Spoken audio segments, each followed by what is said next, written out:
I mean, I look at the average Democrat now with these man on the streets we do in Austin and in California. You know, we're not in the Beltway. And, I mean, these Democrats, 9 out of 10 say, we go, for Obama, we're going to put gun owners in forced labor camps, and we're going to execute them. I mean, and they say, yeah, I'm sick of these gun owners. And we're like, so you want to put them in prison? And so next time we go out, we want to kill them. Yeah, let's kill them. I mean, look at people saying kill Trump. These are mainline people saying go ISIS, kill Trump, and they're not even radical Muslims. It just seems like it's now more like a dumbed-down power cult, like the Nazis or the Soviets. I don't know how to describe them, but these aren't the Democrats I grew up around who you'd agree with on a bunch of points and, you know, disagree with some. These are like deranged, crazy people, in my view. Do you agree with that, or what would you call them, or what are they mutating into? You know, it's a great question, and all the attention is on how the Republican Party has changed, and it's more extreme, and, you know, it has changed in a lot of ways, but not as much as the Democratic Party has changed. The Democratic Party, from our life, we're about the same age, for our lifetimes, was the party of kind of the faculty lounge, affluent white intellectuals on college campuses, of course, of minority voters and of the poor. But it was also the party of, like, the working man. They always claimed that, and they were right, actually. The average wage earner was a Democrat because he thought the party was on his side. It is no longer that. The Democratic Party is the party of left-wing intellectuals and of people who are wholly dependent on government, who need government help. And so, of course, the Democratic Party is their natural home.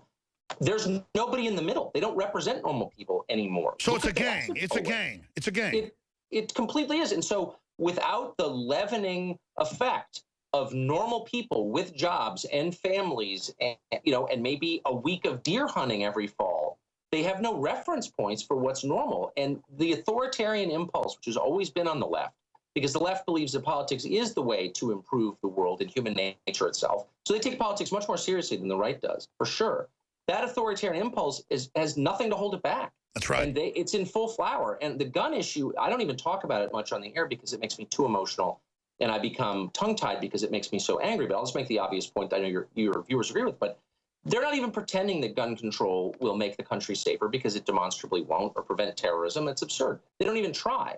They're basically just saying that anybody with a gun or certain kinds of guns is prima facie evil, which is to say they're part of another culture, one that we're not a part of, that needs to be stamped out and destroyed. And let's just go ahead and use this national crisis to hurt these people. I mean, that's kind of their open pitch. They're not even pretending anymore. It's really ominous. Very well said. I couldn't say it that good. That crystallized again, which is really your skill at just boiling down this. They are a cult of totalitarian intellectuals who want total power, see everyone else as an enemy.